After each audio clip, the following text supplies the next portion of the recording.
longer these days to actually go live. It does take a little bit longer. It was really cool. We're off. There's a little Gmail accounting. Hello, everybody. Hope you're all having a beautiful, beautiful Sunday. It is. It's a bit grey and rainy here between the showers and the blue sky that comes out and then showers again. It's kind of weird. Hi there, Sing. Hi, William. Guys are all starting to filter in. Make sure you click the like button on the way in there, guys, so everybody gets a notification to say that this actually started. In case you're first time here, make sure you click that subscribe button, then you won't miss any of these.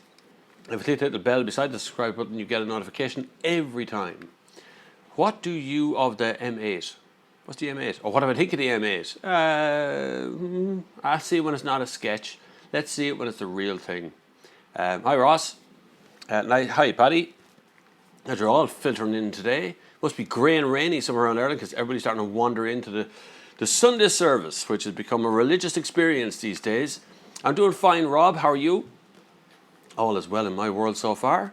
I have to start off by saying thank you to my Patreon people. I have a list of names, which I have here that I'm supposed to read out, seemingly. They're absolutely wonderful. They've been supporting the channel for the last couple of months and things are going really well. If you want to support, the link is actually in the comments below. It's patreon.com/the next gear. But thank you to, I can't read the first guy's name because it doesn't make any sense. It's like Xanax or something. But John McCardlin, Tom Hewlin, Mark Howley, Carl O'Connor, Timmy, Eric Rochford, Rory, John Cassane, Ivo Van Gessel, Mark Lopez, Mark Jones, John Paul Carey, something or other, Rob, Adrian, Sammy, Victor, Steve, David, all you guys, you're absolutely brilliant. Thank you very, very much for supporting the channel on the Patreon account. That's why I'm here every Sunday answering your questions. I had a ball in Barcelona. You can still win these headphones, by the way. Leave a comment. And you don't know how hard it was to get that into my suitcase. Seriously, the Jenga I had to play in my suitcase to get that in. You can also win things like sunglasses. These are sunglasses, Firestone branded one as well. I have Bluetooth mouse there. There's some other bits and pieces around the house as well, I'm sure. I can try in all sorts of things, but all you got to do is enter. First of all, click subscribe is the first thing, because only a subscriber on this channel can win. And leave a comment after this video finishes or on any other video from last Thursday onwards, I think. Any other video, and I'm going to pick a random winner from that. If you want a second chance at winning stuff, you want to win more stuff, you've got to be a Patreon account person. If you're a supporter on our Patreon, then you will have a second chance of winning. Go back across to some of the comments Australia. Vauxhall Madness, I'm absolutely fine. Swimming this morning, so I'm a bit shattered. I'm a bit wasted from Barcelona as well. It's quite a hectic weekend. Hello Limerick. It's meh weather-wise. It's meh here as well. Same thing. Baking hot in Sussex. Send a bit of love this way, Sussex. You can see William Johnson on my Patreon account. If you click on the Patreon, it actually shows you how much I'm supported by every single month. I don't hide that by any way, shape or form. But I do get a list of who is a patron and who isn't. Wiki Mama, about to drop $2,000 on a new clutch. $2,000 on a clutch. That's an awful expensive clutch. What kind of car is a $2,000 clutch in it? A race car or something, is it? Consider spending money elsewhere, namely Suzuki Swift Sport. The new Suzuki Swift Sport will be more than $2,000, but it'll be good deposit of $1,000. Pretty good, yeah. Suzuki. I haven't driven it in Ireland, but I've driven it in the UK, and there is a review of it on my channel. Not that long ago. It's a very clever little car, really pretty looking, much prettier than the kind of older, boxier, square Suzuki Sport. Very clever car. I have no problem with that. But $2,000 on a clutch, it sounds like a lot of money. I know clutches are hard, but dear God, it's a lot of money. Hey Bob, how far do you swim? How many 25s and what time overall do you find it helps you running at all? Swimming does help me, but it's because of my back more than my running. I don't find running that much of an effort anymore. I'm back up to kind of full strength again, but I was knocked out in January completely by slipping a disc in my spine, just below my rib cage. It is L something or other. It was real pain, and I'd be able to run for a very short period of time, and then I get a pain down the left side of my body, my leg and my hip, and my butt cheek would just become really, really sore. And it was a slip disc, so it was pressing on the sciatic nerve. Went to physiotherapy, largely did nothing for me, made me feel a bit better. She gave me acupuncture, and that was really good, but it was very short term. So I started to swim, and more of it is swimming under the water. It's that movement under the water that you do.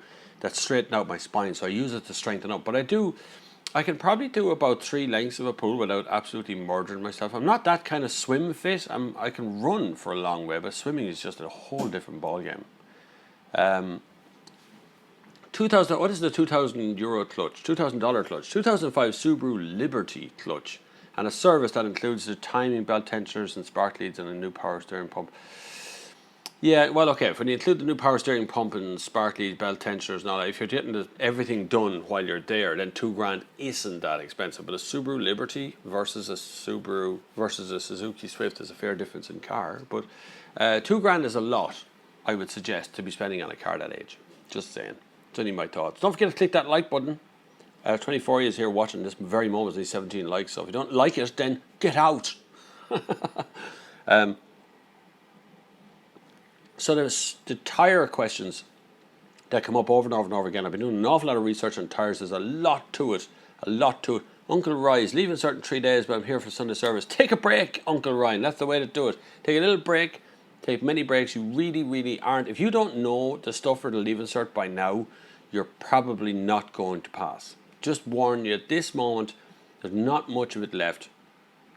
You're only supposed to be refreshing your brain at this point of the stuff that's older in your head that you might need as you go along, and to keep yourself calm. The most important part is, in a few years' time, leaving cert is going to be like this little tiny memory away in the distance somewhere that happened at some point.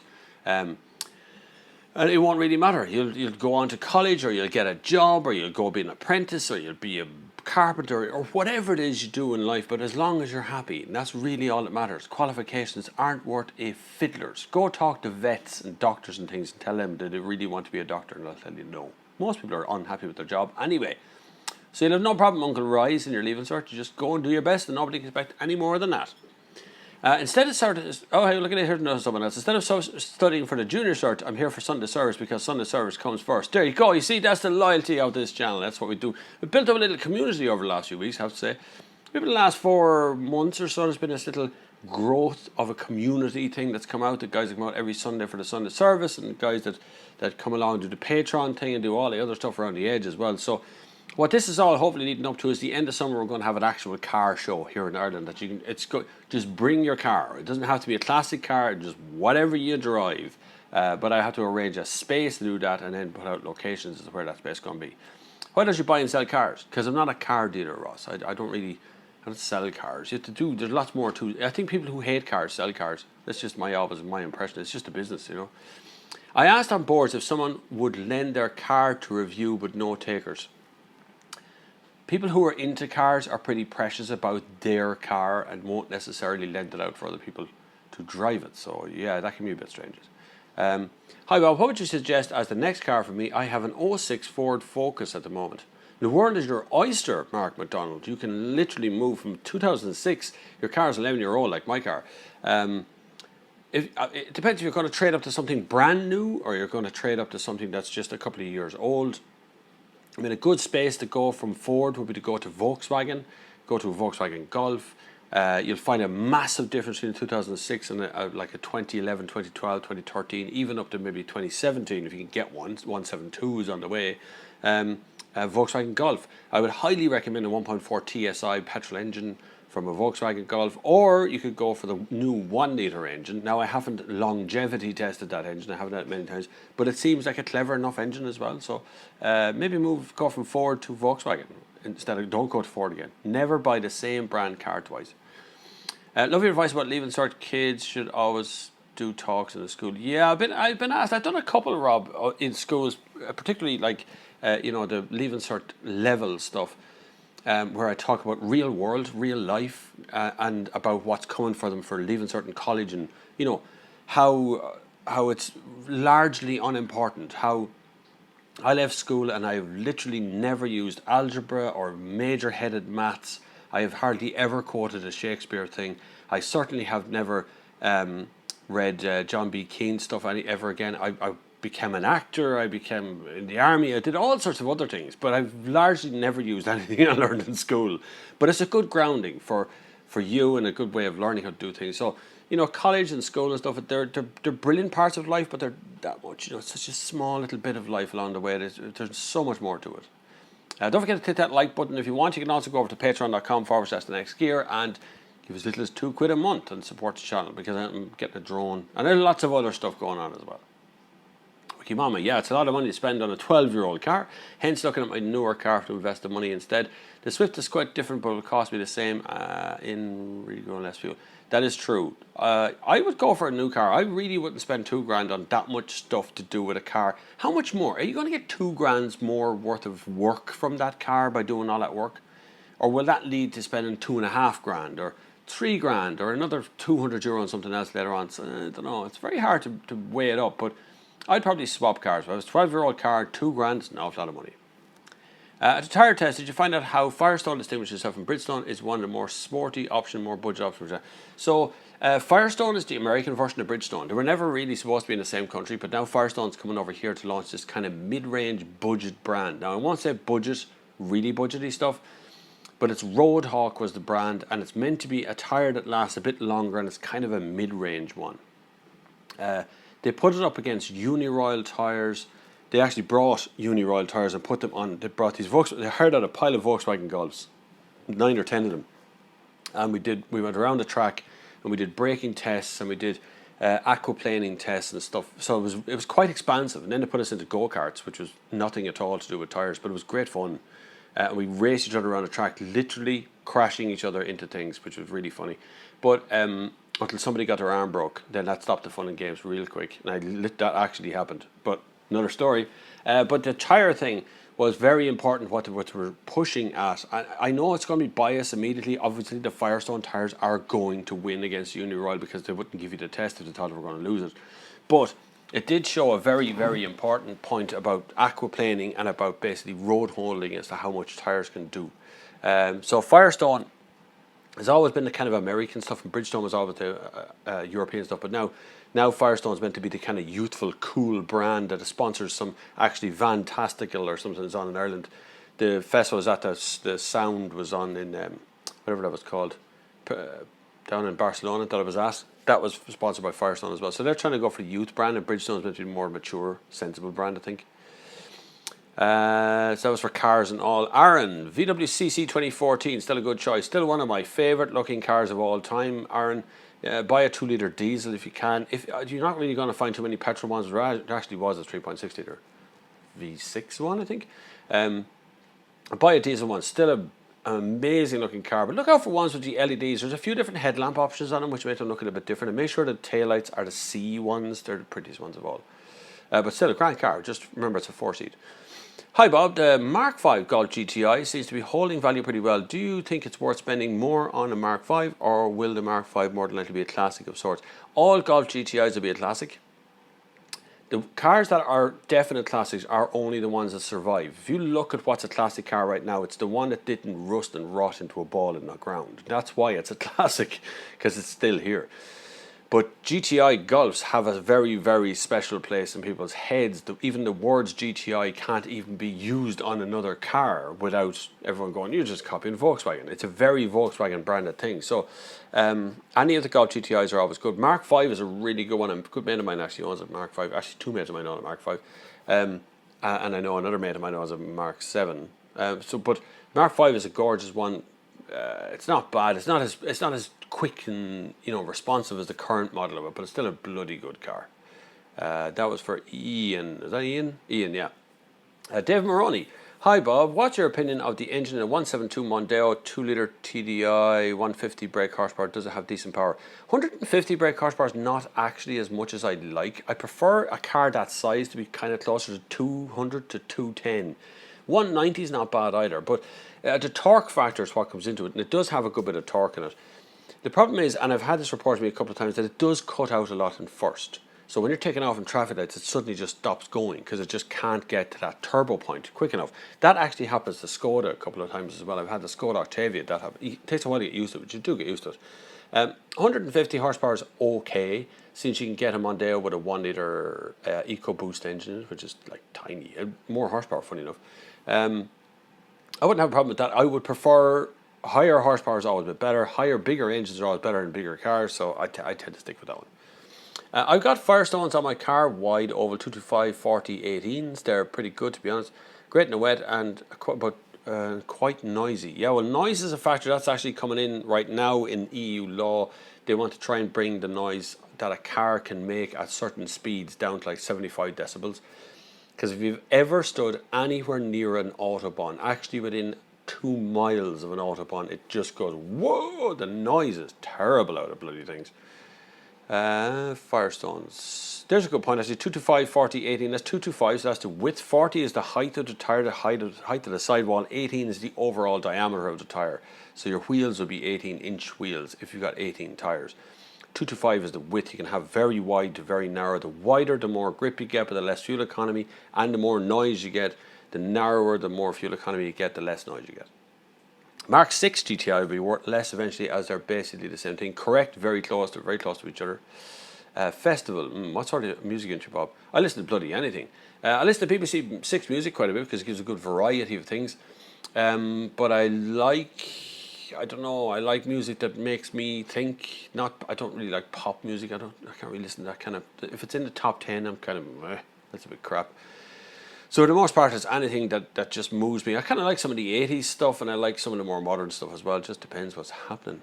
But that festival I was at was on my Instagram. I'd done an Instagram story over the whole weekend, so it turned out to be hundreds of things. And thank you to everybody who commented, the hundreds of you who sent me comments about the run on the Instagram chat thing. It was pretty cool. I never did an Instagram chat. I usually do Snapchat, but now it's Instagram, which is, you can find me on Instagram. It's at the next gear. Find me there. I do the Instagram thing, and I do lots of pictures of random stuff. What do you make of the RX-8? Personally, I love the 13 rotary. I love it. I love RX-8. RX-7s are very good. Actually, probably slightly nicer. But RX-8s are very, very good. The problem is, be prepared to have quite big repair bills. They do cost a bloody fortune when they go wrong. I know guys who have RX-7s, RX-8s. They're on their third engine rebuild. It's getting a bit crazy. They do break down so easy. But they're absolutely gorgeous things to drive. They're really pleasant, but the bills that come with them is not funny, I can tell you. I think the Mondeo has gone dated looking already. I think it needs to be refreshed this year. Yeah, it does look a little bit. It looks a bit fat. I think that's what's happened to Ford over the last while. The cars seem to have gotten fatter, and that's because they have these global brand cars. So the car that we see here is the one you see in America as well. So same thing. So they go for that. They're trying to dilute the whole thing so everybody gets the same yoke. Mike. That is an absolutely stupid thing to say. Goodbye, Mike. How much you've just written, what I've just written doesn't make much sense, but basically I reckon Mark 5 will hold value forever. Mark 6 will as well, but the Mark 5 is pretty much a facelift to the Mark 5. You're right, yeah. So Mark 5 and Mark 6 are very similar Volkswagen Golf GTIs. If you buy the Mark 5, you're buying probably the future classic one. The Mark 5 facelift will not be quite as future classic, but it will still be there. Rob, have you ever done a review of that classic Lancia you did the intro for? Can't figure it. No, I didn't do it yet, Rob, because we just can't get together to get that car out on the road. And I'm also, I want to get a drone, which I really want to get a drone before I start lining up a lot of other cars. A drone, I think, is on the way. I think I've been in touch with a few people about drones, so yes, I hope it will be.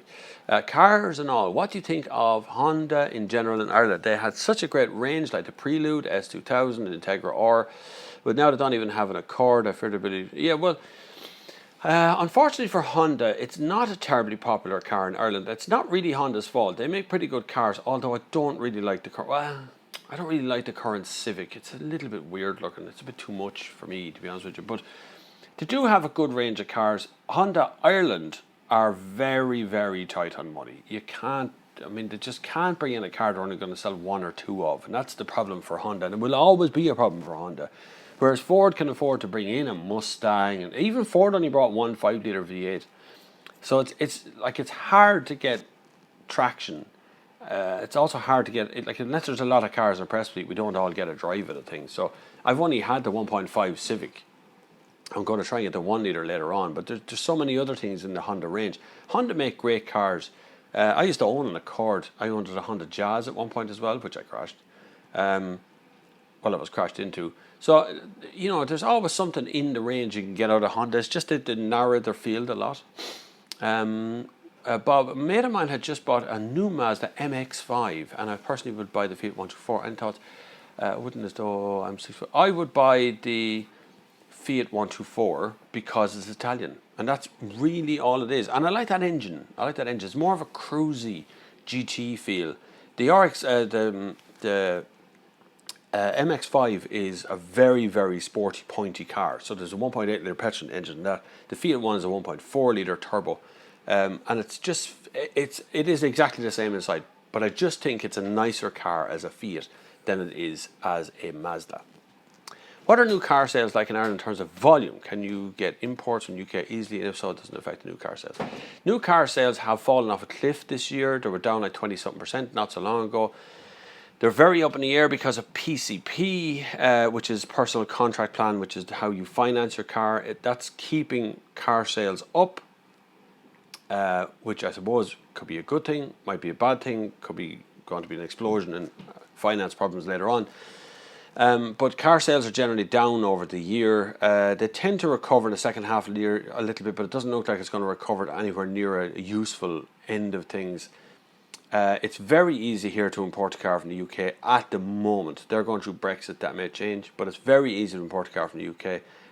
Very little is saved by importing a car. You don't really save a lot, but you might get a better spec, slightly better spec. What's the best car you've driven this year? God, that's a hard one. There's a lot of good cars this year. Some of the standout ones that stand out in my mind are Suzuki Ignis, which is a really, really good, honest, just straightforward car. But it's very stylish in its own Japanesey sort of way. It's an incredibly stylish looking car. What else stands out in my mind? A Fiat 124, but that's because of Mazda MX-5 and got the 1.4 litre petrol engine in it. What else has stood out now? I have a Golf R picking it up on Tuesday, so that should be good. I've driven the Golf R before, but it's really, really good. But I'm looking forward to that.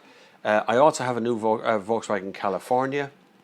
What else? Oh my God, there's a lot of questions just come in. So there's a good few cars. There's just so many cars this year that has really stood out in my mind as to what they are. You close that door? Is the BMW 640D the best modern diesel car? I won't say the best, but for me, it stands out incredibly well in my mind as something that I'd be very happy to look at and very happy to drive. That's rare. I think 90% of ownership, happy ownership of a car, is looking out the window at the thing and going, that's a cool car. Or seeing yourself driving by some, shop or other and you see yourself in a window and you think it's a cool car. I think that's 90% of happy ownership. The other 10% is made up of running costs and engine and fuel and all the boring stuff. But if you can just be happy looking at it, you're doing well. If you can make up another chunk of being not just happy looking at it, but happy driving it as well, happy being behind the wheel, then you've got 100% happiness in the car as long as it stays good. The 640D in my head was just a car that did that perfectly. It might not for you, but it might in the future. Would a CX-5 from Mazda be a good buy, only considering because they're not as common as every day? Yeah, I wouldn't worry about buying a car that's common out there or uncommon. I mean, I wouldn't go for the rare just because that's a good car. Mazda CX-5 is a good car. They're nice cars, but they tend to be a little bit firmer and a lot more sporty and worse fuel economy than most of their competitors. So just bear that in mind. But they are very, very stylish. Hi Bob, what do you think about the VW Touran 1.8 TSI DSG? Versus 1.4. What do you want it for? Are you going to be carrying 7 people around the whole time? If so, you should be driving a diesel because the weight is going to be incredible. But 1.8 TSI is not something we really see over this part of the world. 1.4 TSI would be much more common as the one to be sold here. I'd be very happy with any of the engines, and I think the Touran is one of the finest cars that Volkswagen make at the moment, particularly in the family vein of things. If you're going to be long distance and going to be carrying 7 people the whole time, I'd go to diesel though. Rumours abound that the next generation, oh my God, I can't pronounce that, will be based on the Fiat Multipla. Thoughts? Fiat make great chassis and great engines and really good gearboxes. They have been supplying all of those parts to all kinds of manufacturers out there for years. So I don't know complaint with Fiat wanted to make stuff for other engines, but that's actually how Fiat really make money, by the way, is selling the parts to other companies. They don't really make money from selling cars much. Is there ever any car events in Switzerland outside of the Geneva show, Bob? Is there so many fantastic... Just remind you, Geneva is not in Switzerland. So many other fantastic cars there. There are releases here from Basel. There isn't really. I've been to Basel World, by the way, which is the watch show in Switzerland, which is really good. Really enjoyed that. Didn't really understand half of the things that was being shown, but it was really good. I don't think that car shows in Europe, there's plenty of car shows to go to, and Geneva would only be one. The benefit of Geneva Motor Show is you can actually do it in one shot. So you can walk the whole place and the whole place again into one day. Whereas something like the Paris Motor Show requires 2 days just to see most of the stuff you want to look at. But as for other shows in Switzerland, I don't think there is any other shows in Switzerland for cars, no. Once you go to the Paris Motor Show, it's not that far from Switzerland. You could drive that in 3 hours, maybe. How is road tax calculated on electric cars since there's no engine size? Do you foresee annual tax rates moving away from engine size in the future? Engine size is already gone, really, in Ireland, right? All cars from 2008 to now are based on CO2 emissions, right? All cars pre-2008 are based on engine size. That's the unfair bit. When you go to the NCT, you have to pass CO2 emissions test. Why can't we pay the lowest of the two taxes? I won't get into that because that'll just get me irate and I'll go and wring the neck of Leo Varadkar because he hasn't done it properly. But electric cars are based on CO2 emissions. Because they don't emit any CO2, they pay the lowest form of tax that there is at the moment, but they still pay a road tax. So that's not going to make a difference. I think it's 150 or something that they pay every year. But they are zero emissions. They don't emit anything coming out of the exhaust pipe. What about the new S-Cross Suzuki? Don't like the S-Cross, I'm afraid. No. Suzuki S-Cross was engine was good. 1.1 litre booster jet engine was really good. But the car was really boring. I don't know how they managed to get Ignis, Swift, really good. S-Cross, boring. It was just really boring car. But it was really nice. It was fine, but it was very boring and very weird looking as well. The Skoda Superb L&K DSG 190 brake horsepower is the best diesel car on the road at the moment, in my opinion. That's a good. I'm happy for you to have an opinion. I will defend to my death your right to have an opinion, but you're wrong. It's not the best road car in the world, but it is certainly a bloody good one for sure. Skoda Superb, Laurent and Clement are the people who made the Skoda to begin with.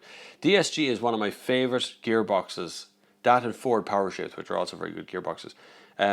190 brake horsepower is really good, but Superb is a giant car. I actually think the Octavia is probably a slightly nicer car to drive most of the time. Just telling you.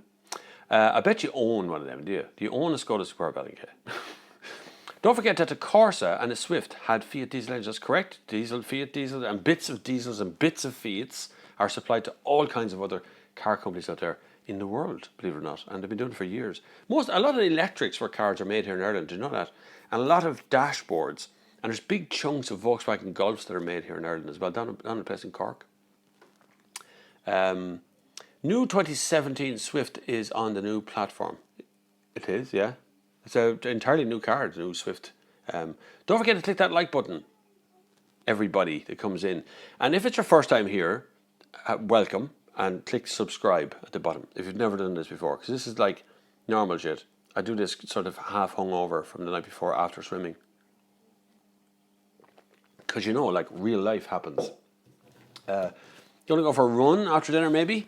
Or I might go tomorrow. Tomorrow's a bank holiday, but I have to make a video tomorrow. I have to make the video from the Barcelona trip as well. And just thanks to anyone who's just dropped in the last minute who came along on my Instagram account. It's at The Next Gear, if you're looking for me on Instagram, where I did the live story. I'd never done the story thing before on Instagram. I'd done pictures before, right? And I did some pictures and stories and a whole lot. And I got hundreds of comments over the weekend. Hundreds and hundreds of comments. It was so weird about the Instagram things. Even my wife commented, which is totally irrational of her. She never normally comments on these things. And even she said it was a really good thing. So I might do more of that. Let me know if you in the comments there if you want me to do more Instagram stuff. Because it's like vlogging kind of, but you have much more control. It's not like a video. It's like this different kinds of pictures and things. You can still win these, by the way, Firestone Bluetooth headphones. I took them out to test them. They're actually pretty good. The range is quite good as well, I have to say. I see followers already coming on Instagram. Well done, Instagram. Keep going. You can win those just by leaving a comment on any of my videos. Any of them. Just stick a comment. That's 1. 2, you must be a subscriber. If I pick a comment and you're down to win, and then I find out you're not a subscriber, you're not going to win anyway. If you want to win more than just headphones, right? If you want to win things like sunglasses, which are from Firestone, there they are. There, these mirrors. You see me wearing these in the Instagram stories. If you notice them, there they are. These are cool sunglasses, Firestone sunglasses. I have BMW remote control, or sorry, a mouse for a computer. It's a Bluetooth mouse as well. It looks like a BMW i8. I have fidget spinners. Look, I have loads of things. If you want to be in that competition, though, you've got to be a Patreon subscriber. So if you go over as far as patreon.com/the next gear, the link is in the comments down there, and become a subscriber there, you've double the chance to win. You can win not only the headphones, but all other crap as well. Don't forget to subscribe here, though. That's all you really have to do right now. The main instruction I'm giving you right now is click the red button at the bottom of this video. Only car bits made in Australia anymore are some metal components from Nissan. Yeah, it is a shame that Australia has lost its car industry. It was one of the last few places in Asia that was actually had its own car industry, and now it's kind of died. I actually seen a Holden Commodore the other day here in the town. Wild. Holden is Opel in Australia. Yep, on my second one, I've had a 171 with 25k in it already. I missed the beginning of that. I didn't see it. Do you not find it hard to run after dinner? I always have to wait hours after eating. Well, I wait for maybe an hour and a half, but I will go for a run this evening because I need a run this evening because I haven't had a second run. The last run I had was 10k in Barcelona. I ran the whole length of the beach. I ran right through a nudist beach, which I didn't Instagram, but I was in the middle of it, jogging along, sweating like an absolute maniac. And I looked around and went, why is no one wearing any clothes? And then I went, that girl is definitely not wearing any clothes. And then the more I looked, I realised no one was wearing any clothes. So I just kept going till I got to the other side. Nobody paid much attention apart from me, little innocent Catholic Irish person who's not used to this. Did you not find it? Oh yeah, I did that one. All of the tooling for production of the new Mini Cooper was made in Ireland as the Z4 and some Aston Martin DB9. Correct. Well done. I knew the Aston Martin DB9. Yeah, Ireland does, well, a lot of countries around the world manufacture little bits of things for car companies. Really, car companies, even Volkswagen, are kind of assembly plants. All of the things come in and they put it all together. They tend to make just the big components like engines and chassis and things in the factory.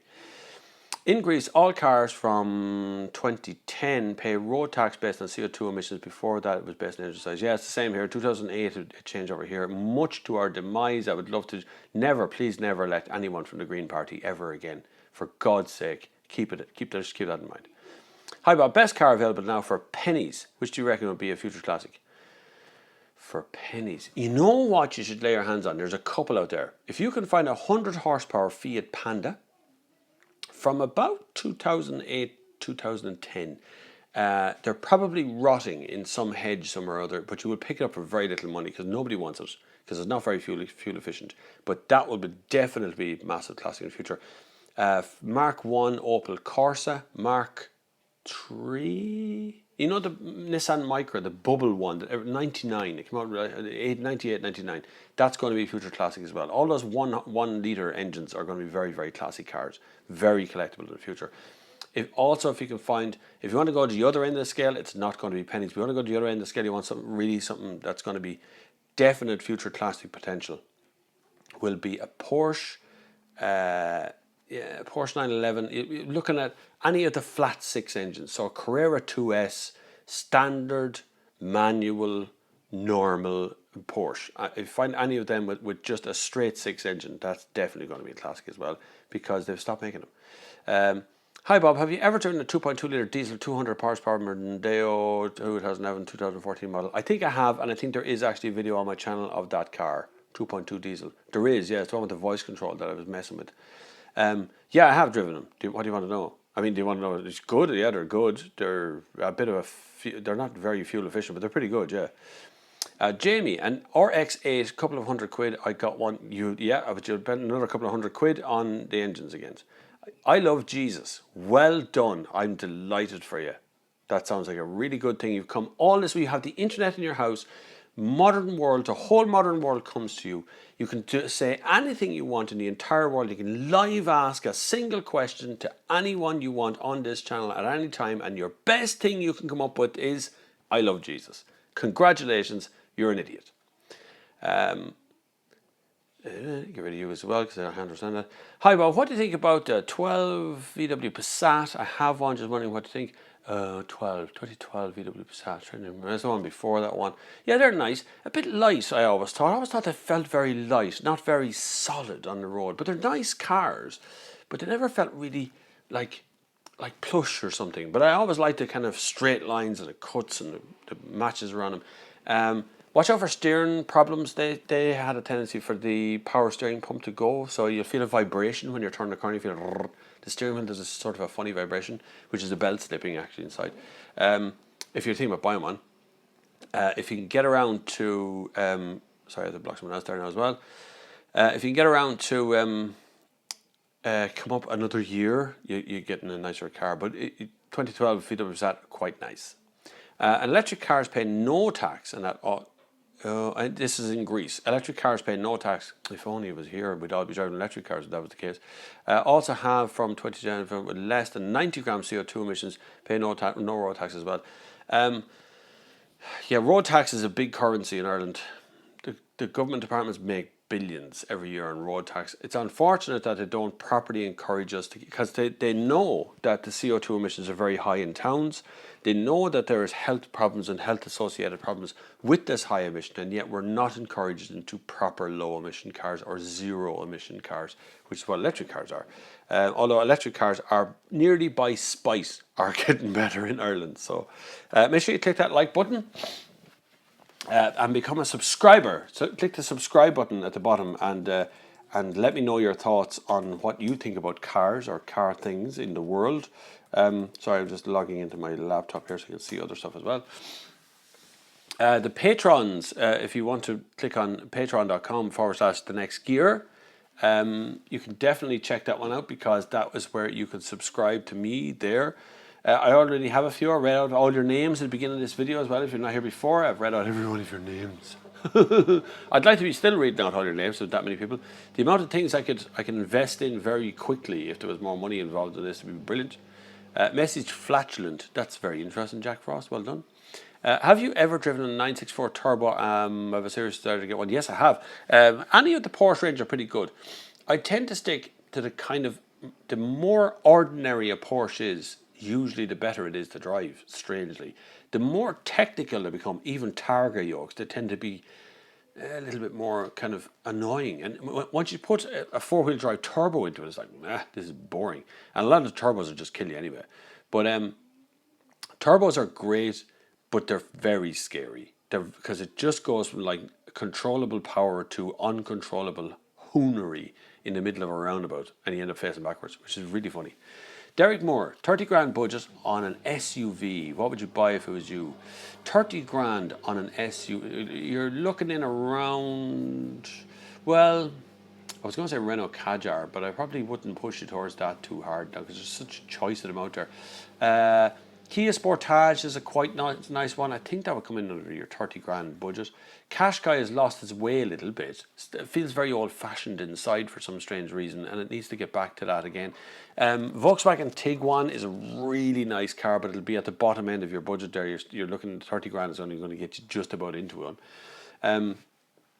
Hang on, maybe. I mean, if you can hang on till next January, the Skoda Karoq, which is going to be really nice, that's definitely going to be in their budget. I think it's going to start at 28, somewhere around there, 27, 28. That'll be in around the right price. The Kodiaq is really nice, but I think that'll be outside because it's a 7-seat. That'll give you a few options there, Derek. Isn't one of the issues with electric cars that they're only as clean as electricity source EV here? But the only way the electricity source is ever going to get cleaner is if we demand it to be cleaner. If they're using coal-fired things or peat bogs or whatever it is, we have to demand that. We have to say we want to drive zero electric cars. Now you're going to have to provide us with clean electricity. We can't just go, well, you know what, the electricity's dirty, so let's just keep burning dinosaurs. It doesn't work that way. We've got to take the things into our own hands, man. Volkswagen Arion or Renault Talisman? Give me the Arteon, thanks. Renault and Volkswagen don't really compete here. Not here in this country, because Renault don't get that kind of support. The Talisman here probably would never exist. SsangYong cars, opinion on. I try to keep my opinion to myself with SsangYong. No, I don't. SsangYong are getting better, and in 5 years' time, SsangYong will be a proper competitor, just like Hyundai did. So Hyundai had something like a Pony or one of those old cars. They were utter dog muck, right? And then they invested a lot of money. They found Kia, they found their feet, and boom, they're number one in the sales chart. They've got really desirable cars. They've got everything going on. SsangYong will eventually pay attention to Europe again. They're not at the moment. And they'll take their eye off that Korean market. They'll start looking at European cars and European branding.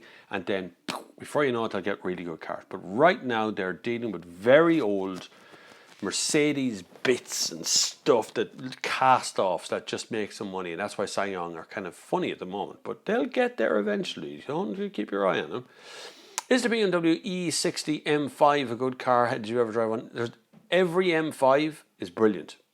Every M3, apart from Mark II, is brilliant. You'll never go very far wrong with any of the M5s. Just be prepared for bills coming out of your arsehole on a regular occasion. They are really expensive to keep running. Petrol, servicing, you have to take out half an engine and change the timing belt on it. It's a very expensive hobby. Mitsubishi 3000 GT VR4 owner right here. Jack, you know what? You deserve a medal. You're doing God's work by keeping that car on the road, without a shadow of a doubt. No one in this country owns a 3000 GT. It's a fabulous yoke. You should Google the 3000 GT. It's a gorgeous looking car. I fancy a bit of a toy car, something like a 10-year-old Jag XR. That's not a toy. That's a very expensive toy. Really cheap for what you get. Any advice? The problem is, if you buy a classic car cheap, it's going to be expensive to fix it. So the cheaper it is, the more is wrong with it. That's just all classics. They're all the same. The only time you start paying even more for a classic if it's concourse style. You know, if it's really, really, really clean, then you're going to pay through the nose for the thing. I tell you what would be a good laugh of a car if you can lay your hands on it. I don't know if Paddy Common is still here. He's going to kill me for saying this because he's dying to get one. A Lupo. If you can find an old Lupo GTI, you'll be absolutely the laugh you'll have in that car. Or a Polo GTI. A brilliant car, Punto GTI. Really good. Don't forget to click the like button, everybody. Like, and make sure if it's your first time here, click the subscribe button. The old Porsche Widowmakers lived up to their name. They sure did. It did. I was in the passenger seat of a Porsche Carrera 2 Turbo. What's that one? Is that 997 or 997? I can't remember what it is.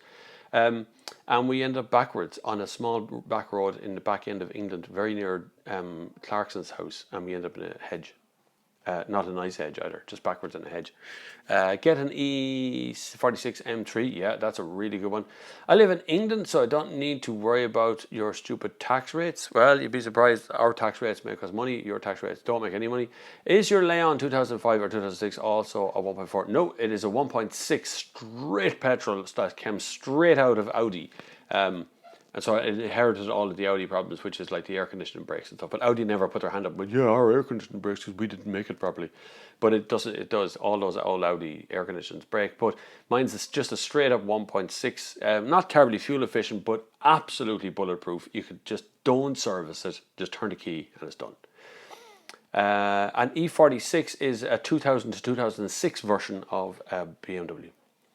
2014. VW Tiguan TDI, would you recommend a future-proof diesel scandal? Diesel is kind of going to go through a bad time in the near future, Mr. Graphics. If you are doing long miles, diesel is a good option. If you are driving in cities a lot, diesel is definitely not an option at the moment. A lot of governments are banning diesel from city centres. London is on the way to it. Birmingham is coming that way as well. Manchester's on the way to doing that. Paris has already done it. They're not banned, but they can't go at certain times and days. Sometimes it's odd numbers that can't go into the city centre, or even numbers on other days. Berlin is certainly added without a doubt. I think that Madrid is on the same way as well in Spain. So diesel is going to go through a bit of an effort at the moment. So only if you really require a diesel, buy a diesel. But if you don't require a diesel, like there's absolutely nothing wrong with a Volkswagen Tiguan TDI. They're a great car. But just if 5 years from now, you might have probably trying to get your diesels into city centres. So think about that. If you're doing a mileage, if you're not doing a mileage of 1.4 TSI, will do that fine. There's also 1.6 and a 2-litre petrol. Did you just block my whatever? I own 6 of them. I'm Polish. Jack, you're starting to flood the channel. Put your question all in one go, or you'll end up having that account banned as well. Hi, I'm Polish. Congratulations, well done, the Queen. I thought the Queen was English, but anyway, yeah, there you go, Poland, well done. Cheers for all the answers, Bob. Off to sleep now until the next week. Look after yourself. See you later, man. Yes, prefer the V8 one myself. I actually drove on and thought you were looking for something a bit older. Yeah. You two seem to be having a conversation among yourselves. Any chance of some crew cab reviews? New Merc one. I asked Mercedes recently. They're literally only launching the new Merc one, the X thing. I think it's in Johannesburg in the near future. They're classed as commercials in this country, so they don't tend to give me commercial cars. Although Volkswagen have no problem giving me commercial cars, they just hand them out to me, no problem at all. So I did the Amarok, which is an absolutely astoundingly good car, and you'll find my review of that on Leash Today, believe it or not. LeashToday.ie, where you find it. Really, really good car. A lot of options to spec on is the only problem, and the tailgate thing, as a practical sort of family car, they're a weird car, but I still like them. If you like trucks, if you're into that Americana trucks things, I think the Volkswagen Amarok is the best one. The Ranger is very pretty looking though, I must admit. Are the V8 Porsche Cayennes a bargain or a money pit? A money pit, Julius, without a shadow of a doubt. They're a nice car, but they come with a lot of problems. They come with there's a lot of issues because they get treated really hard, but they will definitely be a money pit for you. For a 2005 Leon like yours, road tax is 265, while for 2006 FR is 280. This is over in Greece, is it? Hello, Bob. Hello, Charles. Hi Bob, Leon FR, manual or DSG? Also worth the extra cash and go for Cupra. It is definitely worth the extra cash to go for Cupra. I drove a Cupra back to back against a Volkswagen Golf GTI and a Golf R around Mondello, and the Cupra was the fastest of the three of them. Cupra is an amazing car. It's doing what Seat should always do, which is make mad yokes. DSG is best fun. It's actually faster 0 to 60 time in a DSG than it is in manual version, but it's only by point something of a kilometre. I prefer DSG on a day-to-day life, or an automatic in general on a day-to-day life, just because it's just so much easier in life, but it is a little bit harder on fuel. But I would certainly pick the Cupra DSG, please. I'm looking for a 7-seat car. Which do you recommend? Depending on how much money you want to spend. 7 seats. How do you actually need 7 proper seats, or do you need 5 proper seats and 2 spare ones you can throw some kids into every once in a while? If it's the 5 plus 2, the best one of those is the Volkswagen Touran. At the moment, brand new cars at the moment for a normal size thing. Ford Galaxy is brilliant at it as well. Because they're nearly proper 7 seats. If you're looking for something that is actually proper 7 seats, you're going to have to buy a van, right? So like a Caddy Life or something like that, where you get a proper amount of seats and they're properly full size. After that, there isn't much. Even like you go to Range Rover Vogue and spec 2 extra seats at the back, you wouldn't fit 2 Willy Wonka's chocolate factory guys into them 2 seats. They're useless. I don't know, on a Vector M12, however you are going to answer, everyone in your head will explode. I answer every question. It's fine, Jack. It's okay. I'm well able to keep up. Pierre Costas 1972 Vista Cruiser. I would have to Google that. I'm glad money isn't the problem, Charles, but for seven seats is the problem. Money is not the option. 7 seats in a car is a problem. The Skoda Kodiaq has 7 seats as well. The 2 are questionable as to how big they actually are in the back, but they're actually sizable enough. But if you're going to be carrying 7 adults in a car, full-size people, then that's the problem. There's no real cars outside of vans that do that. And even the Volkswagen Caravelle, which can easily carry 6 people, doesn't carry 7 people. Not so easy. So it's like 3 in the bench, then 2, then 2. So it's just about a 7-seat. Now got an exam, wish me luck. Very best of luck, Ali Pazar. Hopefully you pass your exam. I don't know what your exam is. Thanks for the look at the Cooper, great, but tempted by the Peugeot 308 GTI. Oh God, I just wouldn't. Darren, 308 GTI is a good crack to drive, but you will regret it. You will. And it won't take very long because there's not much storage in the cabin. The seats are very hard. The suspension's a bit hard and firm as well. It understeers at the mere sign of a corner if you're going in even a tiny bit too hard. And the back seats are tiny. And the boot's small as well. It's a huge difference between those 2 GTI cars. And that's the problem. But performance is about the same. You'll have as much crack in the car as you would in anything else. But it's just, I'd buy the Seat Leon Cooper without doubt. Do you like the Renault Kalios? Do you think it's a real competitor in Europe? I don't know if I like what Renault's doing at the moment. Like even the Megane, really cutting edge outside, beautiful looking car, and you get in and you go, what have they done in here? Why is this iPad thing in the middle? And what's going on with that? It doesn't make any sense. You're trying to connect up phones and stuff, and it's like 25 clicks to get the thing done. Frustrating is what I'd call it. But they've always been a little bit frustrating.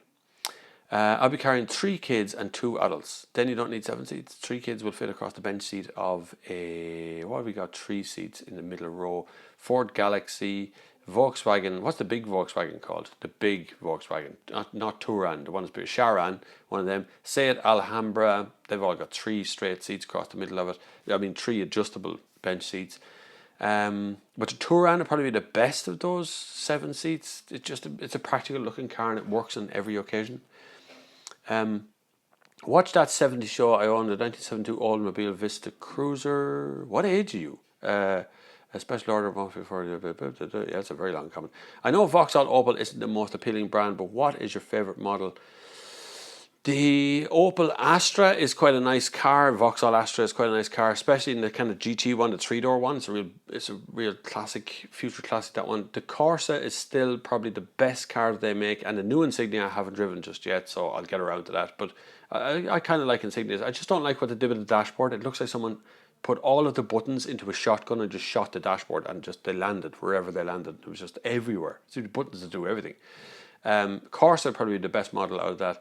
They should bring back a proper Corsa. But anyway, Charles Pietro Costa, get yourself a day ride or bus ticket. We don't talk about buses. Who talk about buses? I know I was on a bus all over the weekend in fairness, going to that Firestone launch, which is a tyre launch, so there wasn't really many cars, so I ended up in a bus a lot. Nice buses, but just bus. 2010 730 diesel with 150,000 miles, bargain or money pit? Not going to be a money pit without a doubt. They're very reliable. A 730 diesel is a good, strong, long-lasting engine, but they're not very economical. And when you do want tyres, just look at the price of tyres for the thing. It's probably going to be 250 quid a corner. So it gets pretty expensive pretty fast for just normal stuff that fits them. Generally, the big old classic cars, and I know guys on Bangernomics and stuff on Boars.ie and things that talk about they bought an old 730 from 1980, God knows what, and it's brilliant for them. But generally, the cheaper, older cars are a bargain to buy them outright. But when you want to fix something on them, they're either really hard to fix or really expensive to fix, and that's kind of the only 2 ways that they go about it. So, definitely not a money pit, Zane. For a 2010 730 with 150,000 miles, it'll be fine, but when it does go wrong, it will go wrong expensively. I heard a lot of good stuff about the new Astra, especially 150 brake horsepower seems more sensible than the Cupra. If you're buying sensible, you're not going to buy a Cupra, right? There's no point in buying a Cupra or a G. That's not sensible. Sensible is buying a 2-litre diesel or a 1.6-litre diesel. These are sensible cars. A Cupra isn't. An Opel Astra is, but you're not going to get the same level of performance out of it by anywhere near the same. So Corsa OPC is very old technology. Polo GTI is very new technology. So until Opel put some money into OPC and actually get an engine that's from this decade, it's never going to do that well. They're pretty old engines in that. I'm looking at Audi Q5 or the new Volvo XC60. Which one would you go for? That's a tough one, because the new XC60 is quite nice, Neil. Very nice, but very ultimately kind of a boring drive. Audi Q5 is not a boring drive, but not as pretty as the XC60. So it's a hard one. If you're looking mid-range for the two, the Q5 is going to give you a nicer drive and a nicer dash and a nicer nearly everything. Mid-range Volvo XC60 looks nicer, but doesn't behave as well. I'm driving the Volvo V90 cross country this weekend, and that is the best car that Volvo make by millions of miles. I don't know why they ever bother making another car. It's the best car ever. Really happy in that one, but that doesn't help you with your XC60. I would probably buy the Q5 out of those two, and plus future value on a Q5 is going to be better than an XC60 ever so slightly. Buses aren't a very viable solution for me. Don't get on a bus. Bus is terrible. What's the highest horsepower car you've ever owned? Mine was, I don't really own cars, I test cars. Q5 all the way. Thanks. Hey. Hi. If you keep saying hi, hey, how you end up getting blocked. I drive an Audi Q08 plate all road. Oh, what a car. What a car. No, don't part with that. Andrew, that is one of the best cars that Audi make as well. The all-road Audi A8 and the A6. The A6 all-road is my favourite car. If you mix that with a TSG box and a bi-turbo engine, I would be happy out for the rest of my life driving that car. I drove it overseas. I don't know if they ever actually brought one to Ireland. I don't know why they didn't, but I don't think they did. If this is your first time here, make sure you click the subscribe button. If it's not your first time here, you should click the little bell button beside the subscribe button, and then you get a little email and a notification on your phone when I do one of these live things. If you can possibly manage it, you could go over as far as patreon.com/the next gear and subscribe there to enter into a competition that will allow you to win these very Firestone Bluetooth headphones, which are very good, and loads of other kit that are coming as well for the Patreon guys. The guys who are on here on YouTube, just click the subscribe button and leave a comment on any of the videos, and you will be entered into a competition to win those headphones, but only those headphones. So you need to be a Patreon subscriber to enter in more stuff. But don't forget to click the like button and all that sort of stuff. You know what to do. God, do I have to tell you to do this all the time? Come on. Cupra or Golf R or an M135i, all similar prices. God, that's a hard one. I'm picking up a Golf R on Tuesday, which is a black one with black wheels as far as I know. The M135, I don't know. I don't think I'd bother with that. They're nice, but only in the short term and only when you're going fast, they're nice. The Golf R is nice almost all the time. I mean, it feels like an ordinary Golf when you're driving at a reasonable pace. It feels like a monster when you drive at a quick pace. The Cupra is a lunatic pretty much all the time, which is, it can get annoying over time. So I would go, out of that list, I would go with Golf R. Neil Thompson, cheers Bob, looking forward to hearing about the V90 cross country, looks great. I'll make a video of that this evening or tomorrow or something. I think the badge snobbery gets me on the set. I know, yeah, that always happens to people as well, but you're not, trust me, the badge snobbery wears off when you're sitting at traffic lights and you go, and you're gone. No matter what is sitting beside you, no matter what's happening around you, and you're on the other end of the road before they even have time to blink. That gets rid of badge snobbery fairly fast. I've owned a Volkswagen thing. That's not really a question now. What's your view on the 7-speed automatic Kia Soul? Kia Soul. A Kia Soul is... How would I put the Kia Soul now? Right, so Soul was crap, then it was a bit better, and now it's really good. So there's kind of a bit... That's the easiest way of putting it out. When it started out first, it was a bit rubbish, but it's okay. Now, the 7-speed automatic is not the smoothest one you'll ever have in your entire life, but it's going to be fine. You're going to find it'll be okay. It'll be okay. Give a shout out to Frank Kelly. What a Mark II pilot and a really nice guy.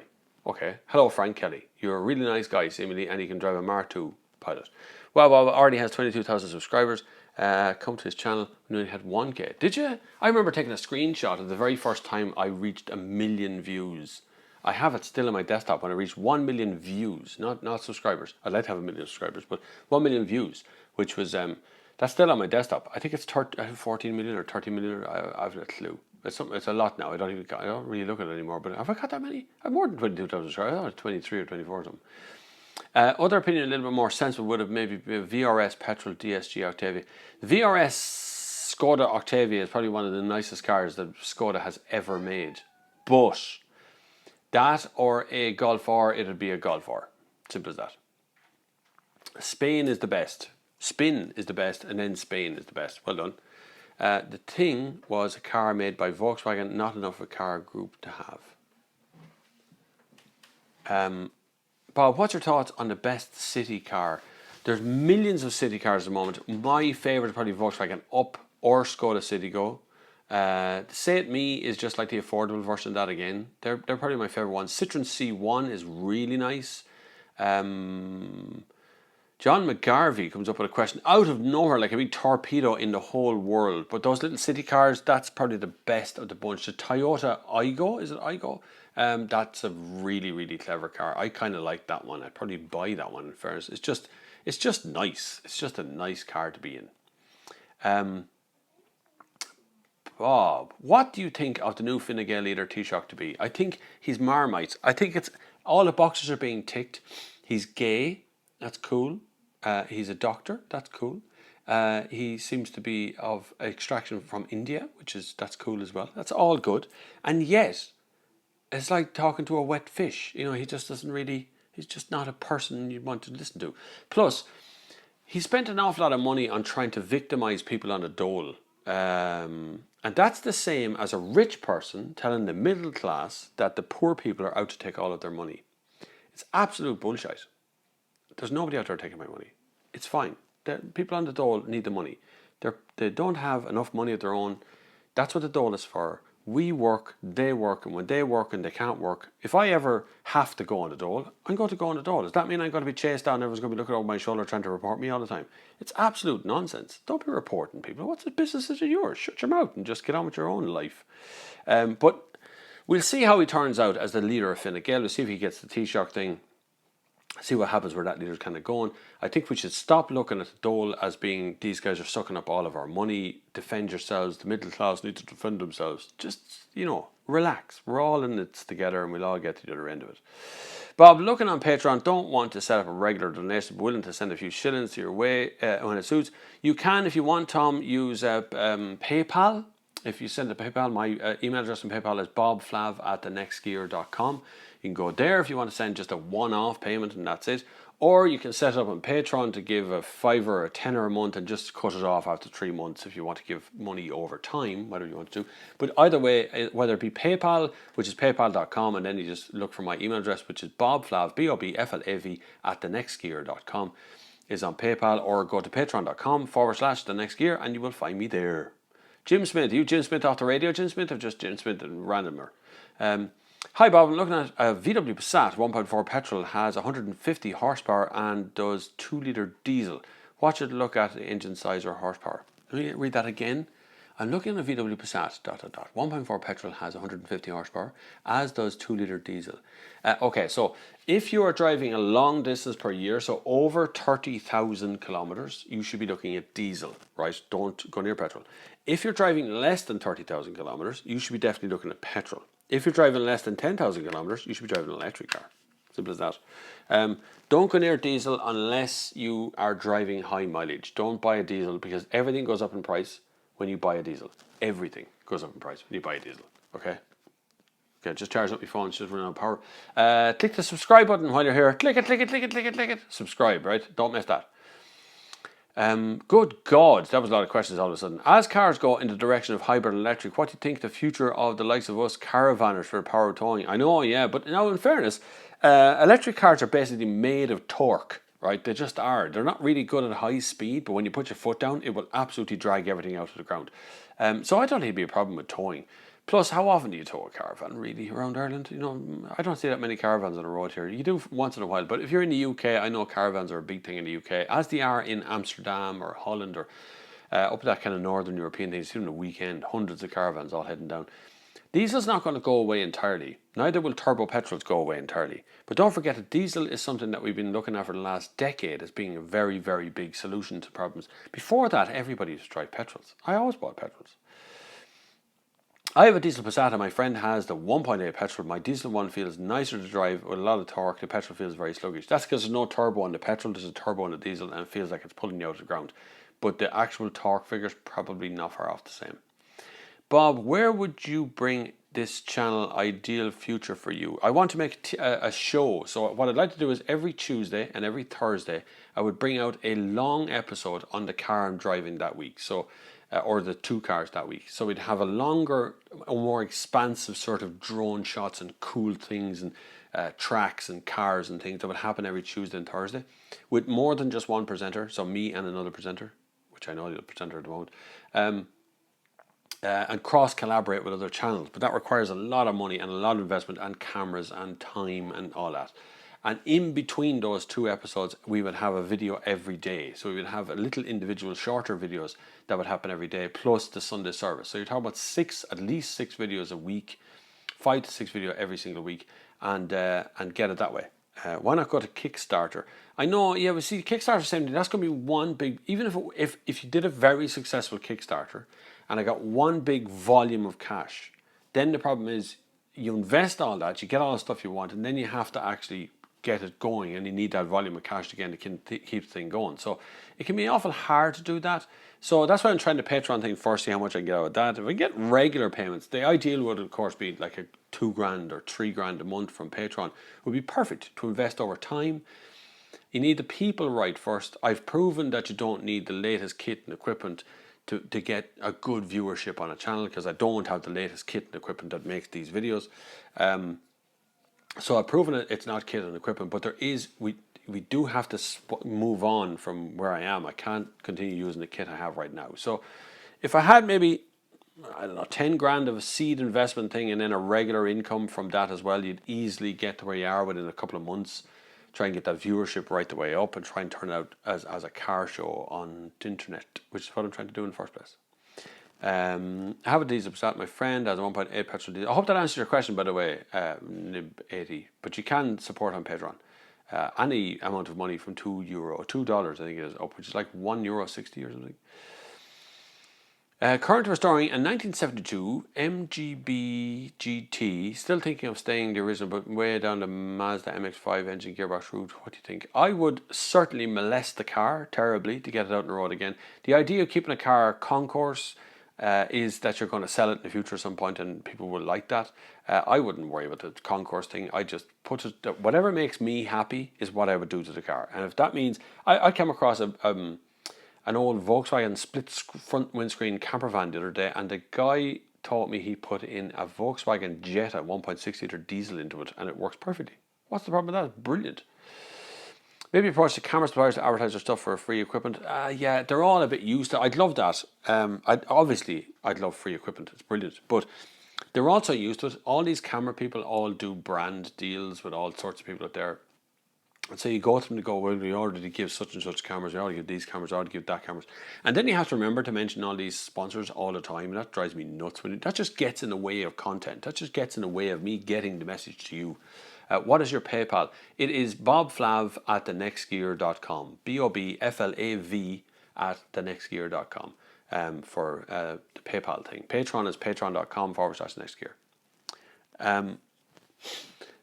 So the begging thing for free equipment is, that means you how long does that go on? So to give you a free camera, you have it, and for the next 20 videos you have to mention them in every single video. It gets out of hand. It just does. The simplest way to do it is crowdfund the whole thing, which is what Kickstarter is, but that's just for a one-off bulk, and they take a big chunk of Kickstarter, by the way. So that's a big chunk of money comes through Kickstarter, which I will try if Patreon isn't as good. I will try and do that, but it's a little bit more complicated than Patreon. And Patreon is crowdfunding done perfectly. So you can give a very small amount, but if enough people do it, it turns out to be quite a lot of money. And that's why I picked Patreon in the first place. Plus, they don't take a gigantic bite out of whatever you get in Patreon.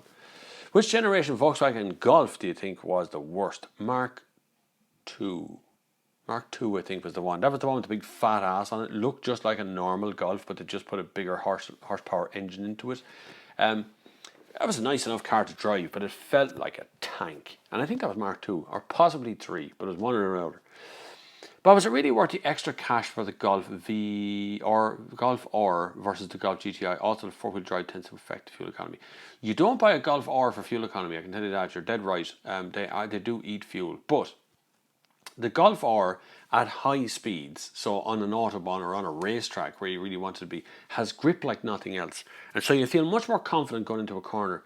And it's fun, but it's fun in a way that makes you sweat down your back, like fun. Whereas a Golf GTI is a car that you feel very confident in until you get to a corner. And then at that moment, it goes, I'm going to kill you in this corner. And just right now, it's just a little whisper over the back, I'm going to kill you right now. That's what a GTI does. But for 99% of the day, if I was going to drive to work and drive home every day, I'd just buy a Golf GTI. But if you really want to have that kind of extra buff of power, then a Golf R is probably the way to go. So it's between the two of them. So don't forget to click the like button and click the subscribe button. You know the buttons that are supposed to be clicking at this stage. Especially if you're new here, click the subscribe button.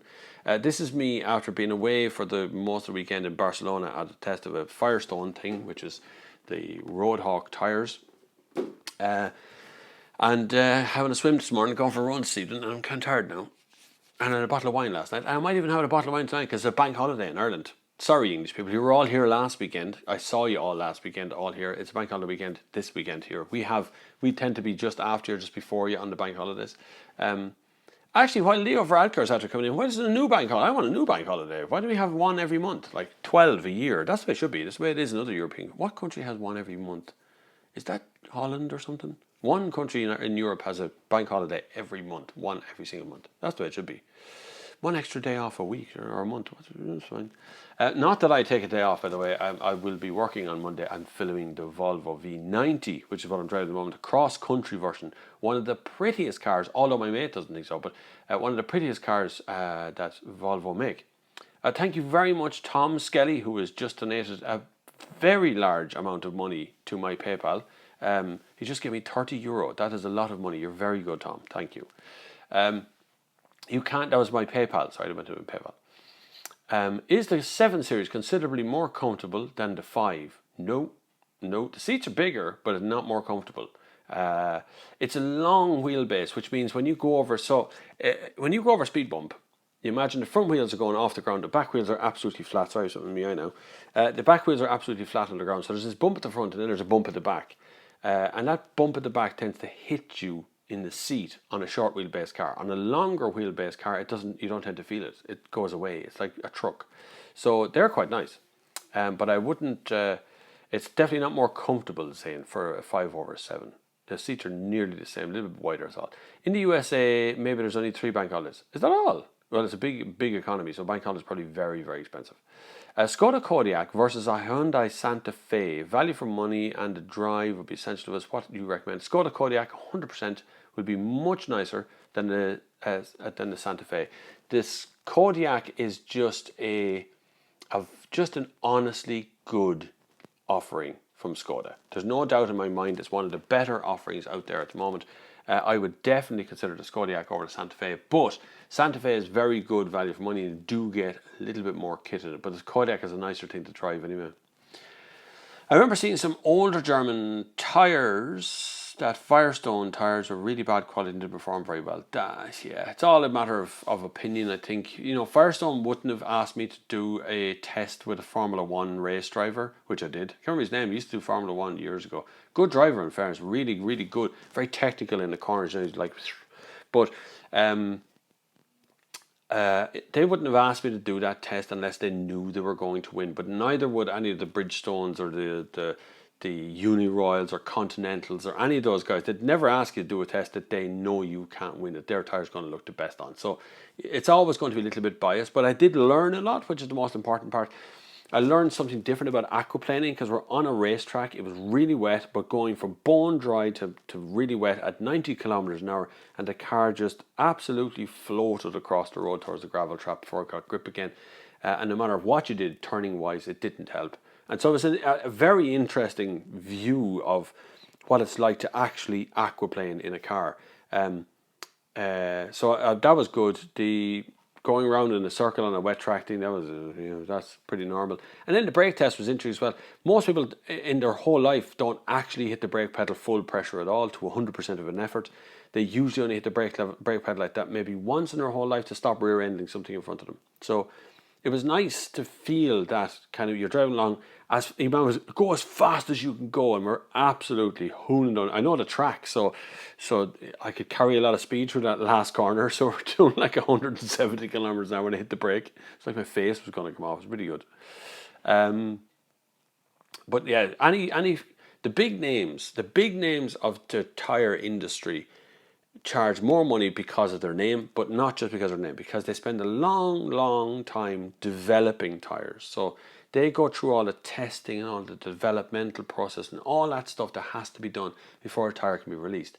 The Japanese or the Chinese, particularly the Chinese guys, they come along and they just copy the tire and put it out cheaper. Now the compound's different, the silica in it is different, which is the thing that makes the tread work properly. And the grip levels are different. So it's a difficult one to be, but you tend to pay a little bit more. Like the only contact you have with the road is tires. That's all. That's the only contact you have. And all 4 tires combined make up about the size of an A4 page. I don't even have an A4 page. There, look there. Here's a good demonstration here from Aldi Special Buy. See that, the whole sheet? That's about A4 size, right? So That whole thing is a little bit less than A4. That whole thing is about the size of all 4 tires touching the road at once. So that amount of space is all that keeps you on the road when you're driving along. So, you know, scrimping and going out and go, what's your cheapest tire when you walk in, and that's the tire you buy, is a bad idea. It just is.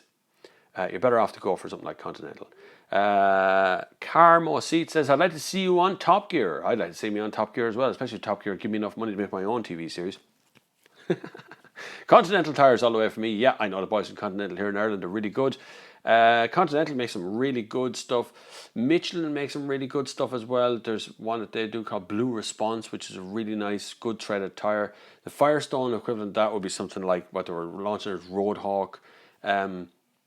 There's Michelin, Continental, Firestone, Bridgestone, Uniroyal. All those ones, they're all development ones. They all develop their own brands of tires. Nankang and things, they don't develop tires. They copy tires, but they make their own version as well. But they have some good stuff in among their stuff. Matt Leggett, I'm looking to buy a petrol model of the following cars. Right, you've got a list. This man has made a list. I like lists. Let's go. Peugeot 508, no. Mazda 6. Ford Mondeo, okay. What would you buy? And does the 508 come with a petrol engine? I'm looking at 2015 of each year model. Depending on what country you're in, Matt, 508 does come with a petrol engine. So Peugeot do make a petrol engine.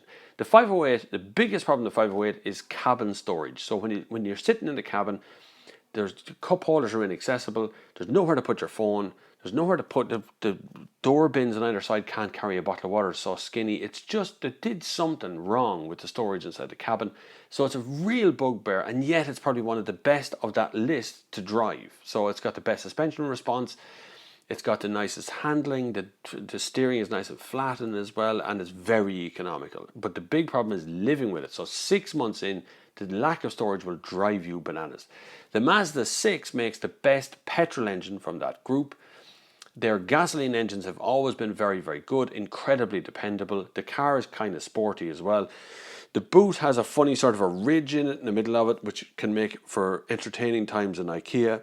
Won't be a big problem for most of the time. The back seat's a little bit tight on the Mazda 6, but storage is very good. Their touchscreen system is pretty good, although it looks like a cartoon for some strange reason. And lastly, the Ford Mondeo would probably make the best interior cabin. It's very pleasant in there. It's easy to drive. It's a nice long range bus of a thing, particularly in petrol. It'd be nice and quiet. But would have the hardest time getting a petrol one would be the problem. If you can get it with a power shift box, it could be the nicest. Out of the 3 of those, I would pick the Ford Mondeo as the one I would actually buy, with the second place going to Mazda 6 easily because it's very good engines. But the Peugeot 508 would just discount it because it does almost everything right except for cabin storage and all that sort of stuff. Carbonated orangeade or carbonated lemonade.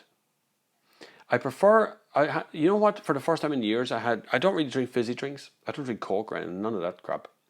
I haven't really. When I was a kid I drank the bloody things the whole time, but I don't anymore. I haven't driven in a long time. Carbonated lemonade would be my next thing. I particularly like a Club Lemon. I don't know if I don't know if it's even still in fashion these days, but a Club Lemon is a gorgeously refreshing drink every once in a while. From Lee, hi Bob. Honest John is a very informative site. Honest John, yeah, I know John. I know. Can't use his name now. I met him a few times. He's wearing the pork pie hat.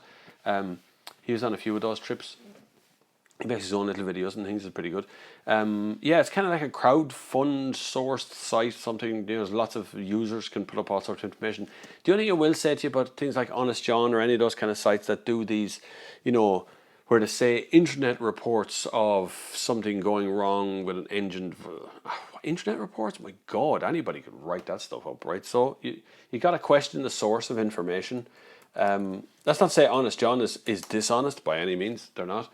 But at the same time, if people are allowed postings, it's like going to boards.ie for advice. Who's actually giving you the advice? You just don't know. So, check your sources. But yeah, Honest John is a pretty good site. Unfortunately, we don't get any Mazda in Greece. They seem to be so cool looking. Generally seem to be very nice cars. Yeah, they are. They're pretty good. They're just a little bit on the sporty side. 78 minutes and first drink of water. Doing well. First drink of water, 78 minutes. It's like dehydrating. If it's your first time here, make sure you click the subscribe button. I should get a script behind the thing. there to tell me what to say. Because I keep forgetting to say these things as I go along. I'm supposed to be like, you're supposed to encourage them to click the like button, is what they say. But click on the subscribe button, the red one. Beside that little bell, that gives you a notification every time I put up a video, or you can put up a notification every time I go live, or whatever way it is. If you can go to patreon.com/the next gear, and you can give money there to support this channel, because we've all kinds of plans of becoming a gigantic channel, but only video, and we want to also lots of plans, but it all requires money. These videos are not cheap to make. Or you can send it by PayPal, which someone just did there a few minutes ago. It's bobflav@thenextgear.com on PayPal. You can send money there if you just want to do a one-off payment, and that's it. Or you can do it, spread the payments over time when it comes to Patreon.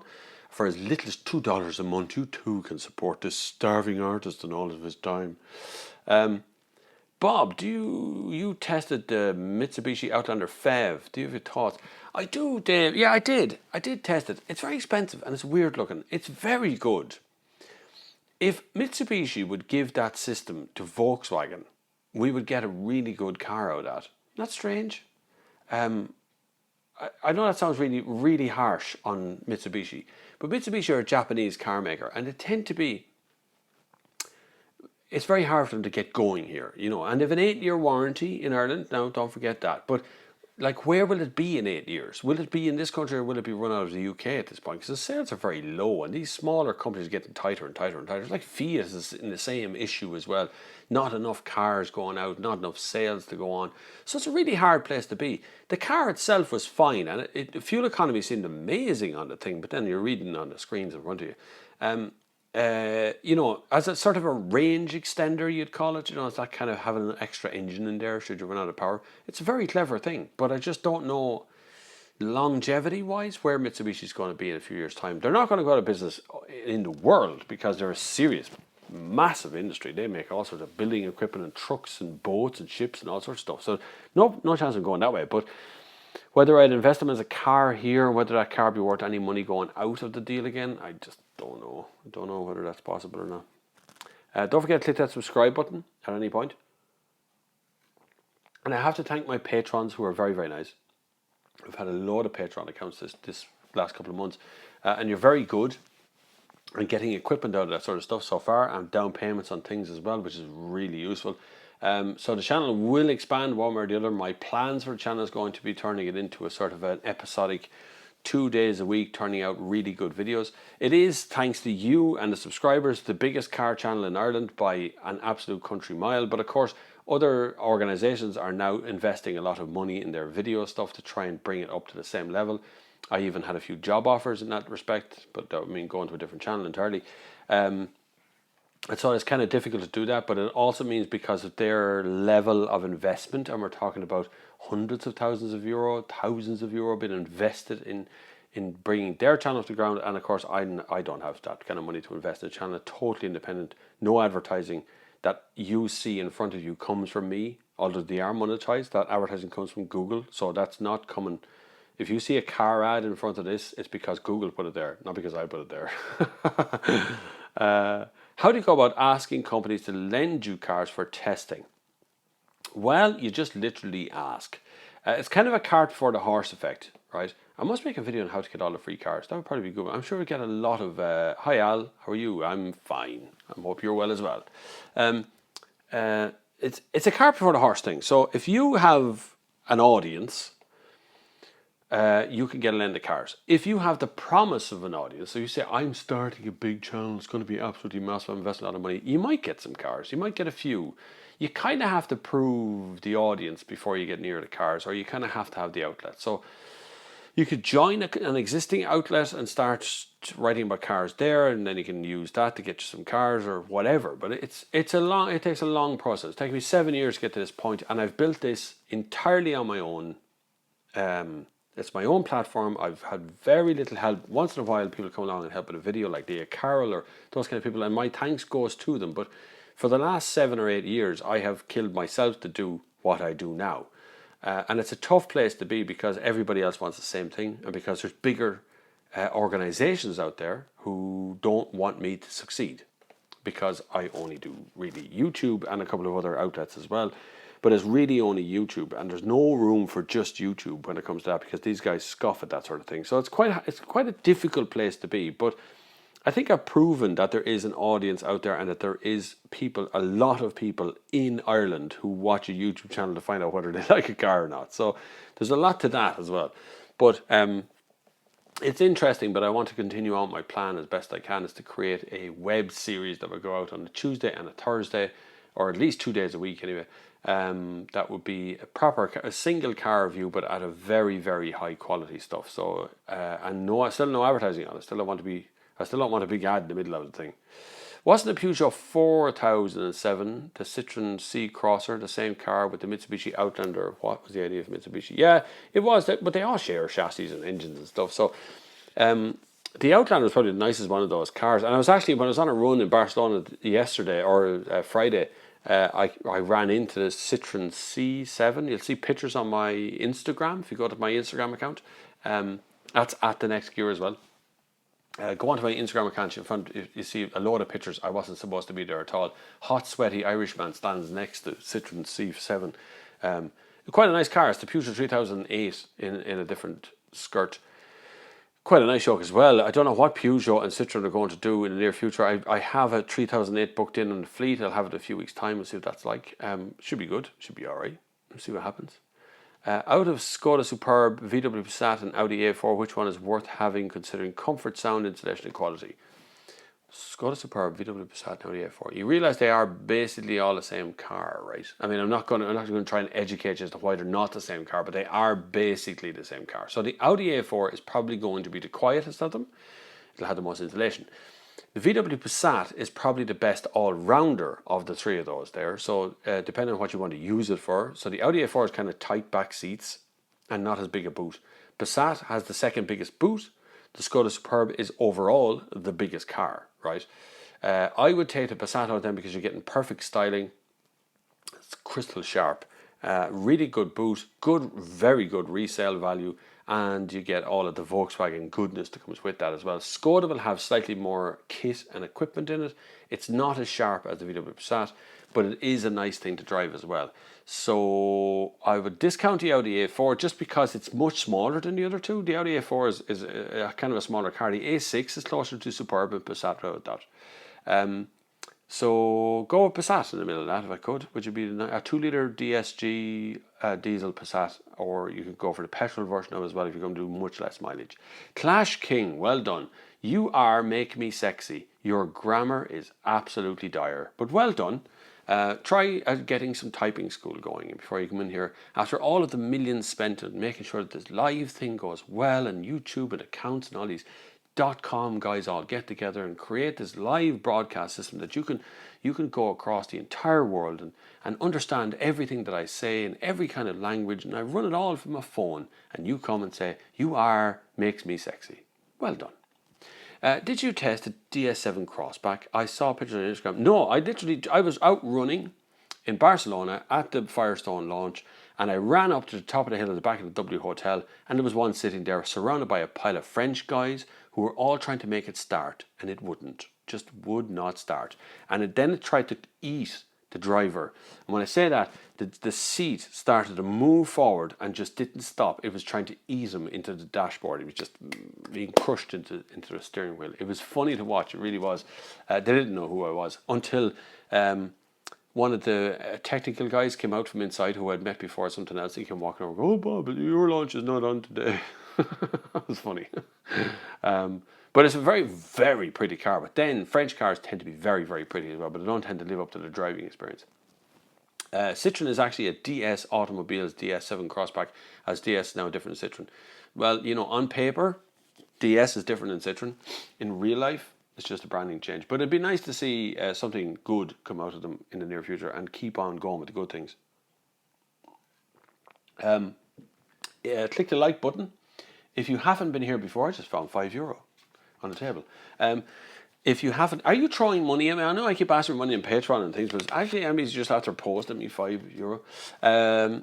If you've never been here before, click the subscribe button if you could, please. And beside the subscribe button, a little bell that you can click, which will give you a notification whenever I go live, which is also a useful thing to do.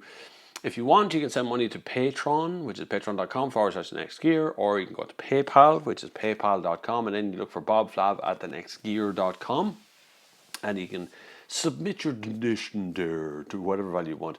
PayPal is just a one-off payment, which loads of people have done so far, but Patreon is an ongoing thing. So if you're thinking about sending 30 or 40 or 50 euro by PayPal, and you don't quite have it, you can go to Patreon and just do €10 a month over 4 months. Bob's got one of those Theresa May's money trees. Oh God, wouldn't that be good? I'd love a little money tree, especially when you're talking to a poor person. Nothing like waving a money tree at a poor person, which is basically what Theresa May did. It's basically what all politicians do. You know, they say, oh, man, there's not enough money for the dole. We'll have to have the dole cuts. We'll have to cut this. We'll have to cut the medical card. We'll cut everything else. But you know what? I think I'll make myself a raise. I think I'll be paid €250,000 a year, which is what politicians in this country, just being a minister, I think it's 90 grand a year. 90 grand a year, right? 1 year, 90 grand. That's ridiculous. For what? Anyway, have you got the new Grand Insignia booked in for you yet, Bob? No, I haven't. Opel Ireland have taken on a new marketing person who literally only started a couple of weeks ago, and so she is probably just catching up on stuff as well. I'll blast her off an email in a while and book in a pile of, I think they have a Mokka X, which might be a bit old at this stage. But I've Car of the Year this year as well, which I think is in October. And so I'm trying to fit all of the new cars into this time so I can make a good decision this year again. We'll see what happens. Bob, what cars have you got coming up this week? On Tuesday, I have the Golf R, which is, I think it's black with black wheels. So I'm going to do a video of that. But I also have the Volkswagen California, which will be an absolute hoot of a thing. And if all goes well, I'll be able to make a really good video of both of those over the week. And we'll have at least 2 videos for Golf R.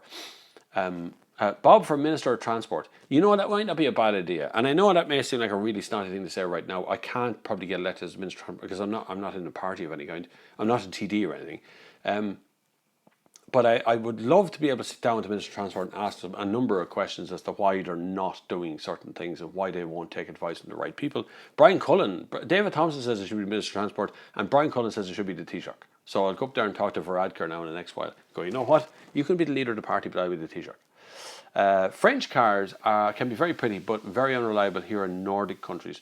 Nordic countries, yes, you tend to drive a lot of BMWs. I was in Sweden a couple of weeks ago, and they tend to drive a lot of BMWs, particularly the 4-wheel drive version of BMWs, and they drive some V8 like Ford F-150s or the great big American V8 cars, which are quite funny to watch actually up there. It's just weird to see how much fuel you can put into one of them things. 91 minutes, and I'm having my third or fourth glass of, or drink of water. So don't forget to subscribe. Click on the red button down below. This happens nearly every Sunday, not every Sunday, but nearly every Sunday. It is a bank holiday here in Ireland, so tomorrow I'm going somewhere. I don't know where I'm going. I'll be told in the morning, I'm sure. Hi again, Bob. The Peugeot 508 has been deleted from my list, and the Skoda Octavia 1.4 petrol had a good idea. Yeah. I have no problem with the Skoda. Skoda Octavia is a really, really good car. Petrol 1.4. If your mileage is low enough to 1.4, be grind. If it's a TSI 1.4 petrol, it's one of my favourite engines that the Volkswagen Group make. The 1.4 TSI. It's a really pleasant engine to drive. Even if your mileage are fairly high, 1.4 petrol is going to be pretty good anyway. So yeah, I have no problem with 1.4 petrol. Skoda Octavia. French cars are very unreliable everywhere. It's in the electronics. I have been behind many French cars where the guy inside is obviously pressing the brake and the taillights have come on, or the indicators come on or something. So they're strange cars, the French cars. But look, they all make their own little version of it. Everybody has their bias as well. Some of the French cars I quite like. I just don't know if I'd actually go out and spend my own money on buying any of the French cars at the moment. It's just not, they're not at the party when it comes to some of the German stuff, or even some of the Japanese stuff, which is doing very well at the moment. Look at Toyota. Some of the stuff is lovely. Do you like the 0.9 TCE engine? In what car? That engine's in a few cars around the place. It depends on the car that's in. But I have no problem with small engines. I always worry about the chargers, superchargers and turbochargers, how fast they go around on a small little thing. Very good, Bob. You look a bit Irish. Nice job. I am Irish. Like, I am actually Irish. I was born here. Even if I look a bit tanned at the moment because I was in Spain. Italian cars also have dodgy electrics. Yeah, just not as bad as the French ones. Oh, a Clio, yes. Clio TCE. What was? Oh yeah, that's all right. Clio's okay. Twisty's nicer for that engine. Clio's a little bit on the heavy side for that engine, but it's a nice little engine. All right, 900cc. I think it's 120 brake horsepower or something. It's quite nice, but it absolutely massacres fuel, and the fuel tank is usually too small. Some great things about French cars. Love to design them. Yes, to look at them, Brian, without a shadow of a doubt. To look at French cars, they are absolutely astoundingly beautiful. Particularly something like a Renault Megane GT. They're gorgeous cars to look at. But then when you drive them for a while, you kind of go, "What happened in here? Why is that plastic all so cheap down there? Why is that? They're very easy to kind of pull apart." Hi Bob, I recently bought a second-hand VW Up. Great car. Well done. That was a really good choice. Your review was one of the things that convinced me. I love it. Go little Up. They are a brilliant car. The Volkswagen Up. And yet Volkswagen don't really support them all that much, but still they're really, really good. So Skoda Citigo, just because I like Skodas. I'd probably buy a Skoda Citigo, but I'd buy a VW Up. They're fairly interchangeable. Say It Me is a little bit cheaper on the inside. The other day I saw Hyundai Atos Prime. God, what a car that was. Indicator and brake light came on at the same brake, the indicators came on. Yeah, that's because Hyundai used to make cars. And the Atos was just punished to death because it was very cheap to buy at the time. So people who didn't know anything about cars bought an Atos and then just drove it till it fell asunder. So that's why they tend to be, the harder the life of the car, the less reliable it's going to be, no matter what brand the car is. Lovely farmer's tan colour there, haven't I? Look at that white there, brown there. Perfectly.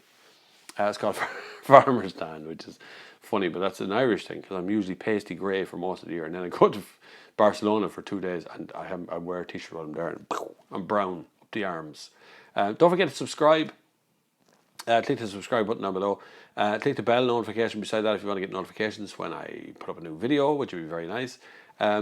If you want to give money to support the channel, you can send it from PayPal, which is bobflav@thenextgear.com on PayPal. It's very easy to find. And you can do it on Patreon, which is Patreon, which is patreon.com /thenextgear. You can do it in there, and you can submit a very small amount of money every month. Will go to a very good cause, which is mostly to buy equipment. In Portugal, the tax was related to the engine CC, so small engines are only ones that... Yeah, that's true. Driver's tan, I know, it's because my two arms are two different colours as well. Look, this one's much darker than this one because I drive an awful lot more with the arm on that window. But when I go to Spain, it's the other way around. So it kind of balances out over the year. Are you going to test the new Nissan Micra Pass while on the road, and Nissan Garage seems to have the style again? Yeah, it does look really good. I haven't got a space on the calendar to fit one in, but it will be coming. At the moment, I just don't have time. I just not enough days in a week to go test every car that's out there. But I'm certainly going to be looking at the new Micra. It does look really good, and the ads make it look really good at the moment as well. I think it'll look best in some weird colours, and there is a diesel one as well. I know that because Michael Sheridan, who was with me on that Barcelona trip, is driving one this weekend, and he had to drive 900 kilometres in a diesel Micra with camera equipment in the back. Jamie Flanagan. I had a Citigo Monte Carlo as a courtesy car not long ago when the Rapid was in for a Campbell change. I was prepared to hate it, but I actually love it. Really, they are really nice cars. Citigo is lovely. Monte Carlo is a kind of a spec version of it. It's quite nice. In Greece, we have the Greek tan, which is the only tan the right-hand side was hanging out the window, driver's side. Yeah, that's the same as me in Italy as well. You hang out the side of the window, your arm comes back burnt from here to there, and your face is all burnt on one side, but that's it. Really good trip in Barcelona. I do love Spain. Barcelona itself as a destination is really for younger couples, I would say. Family orientated thing, I'm not too sure about for Barcelona. It's very hot. There is a lot of topless and nudist beaches along the main strip, and you can easily, which I did, run straight into the middle of one of them while out jogging. Not a big issue. If you're prudish, it's an issue. But if you're not prudish, it's not really an issue. But it's a more of an adult city. There is a very seedy underbelly to some parts of Barcelona, and it's really in your face. And there's lumps of it in Spain. You drive by women on the side of the road sitting on their little garden furniture with an umbrella over their head. They're actually prostitutes sitting there waiting for people to stop as drivers. You see them working in teams and stuff. This is all in Spain. It's a funny thing. It's really oddball stuff in Spain. And then the pickpocketing thing is a big issue as well, and the police over there don't seem to care. They don't seem to give a crap what's going on the beaches. If you're following my Instagram, you're going to see me talking about these guys that were holding up scarves and they draped them up, and you could buy the scarves, and they were working in groups as well. They were waiting for women to walk up, and you drape the scarf over her head and go, do you want to buy that? It's lovely, it's really nice. And then her purse is gone, or her mobile phone is gone, or whatever. It's a very, like, they just don't enforce it enough over there.